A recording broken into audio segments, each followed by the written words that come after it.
मांगलिक दोष कुंडली में कैसे देखा जाता है। तो आइए जी आज हम इसी चीज पे बात करते हैं। जय श्री कृष्ण एवरीवन।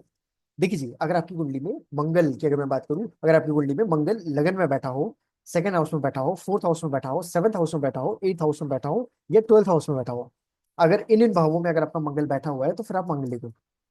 आप समझ आए। और यही चीज आपको चंद्रमा से भी देखनी है कि भाई जहां पर भी आपका चंद्रमा है, अगर वहीं पर अगर मंगल बैठा हो, वहां से सेकंड हाउस में, फोर्थ हाउस में, सेवंथ, एट्थ या ट्वेल्थ हाउस में अगर आपका मंगल बैठा हो, तो वो भी दिखाता है कि भाई आप मांगलिक हो।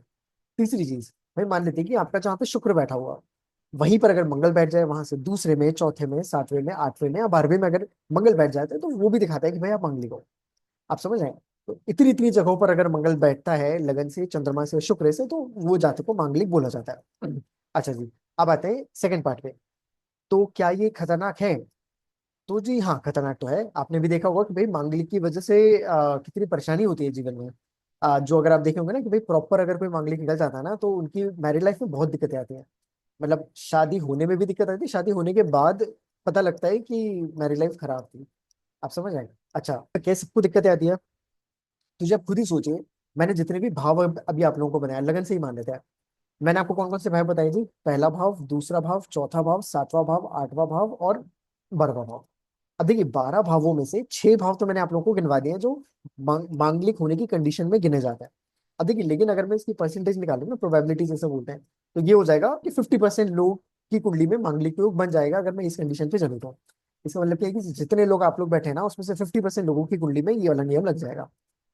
और जो कुछ लोग बच गए ना, उनका चंद्रमा से बन जाएगा या शुक्र से बन जाएगा। तो देखिए, आप सभी जानते हैं कि आप सभी की जिंदगियों में तो परेशानी नहीं चल रही होगी, ऑफ कोर्स, है ना। तो ये भी देखा जाता है कि किसके लिए मांगलिक दोष खतरनाक है, किसके लिए कम खतरनाक है, किसके लिए बिल्कुल भी खतरनाक नहीं है।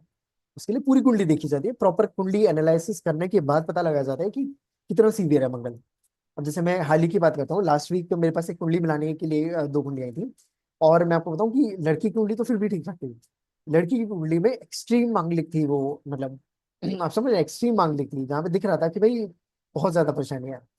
तो फिर वहां पे सलाह दी गई कि भाई आप देखिए, उपाय करने के बाद ही आप जा सकते हैं आगे, नहीं तो फिर बहुत मुश्किल है।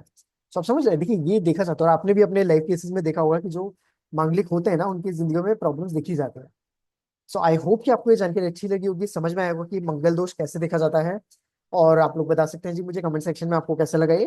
एंड ऑल्सो अगर आप लोग नए चैनल पे, तो आप लोग सब्सक्राइब कर सकते हैं जी, फॉलो कर सकते हैं इस चैनल को। And also you can DM me if you want to get personal consultation from me. And also अगर आप लोग कुंडली मिलवाना चाहते हैं मुझसे, तो बिल्कुल जी मुझे सेंड कर सकते हैं, आप लोग डीएम कर सकते हैं। एंड मिलते हैं जी हम लोग नेक्स्ट वीडियो में, तब तक के लिए जय श्री कृष्ण everyone।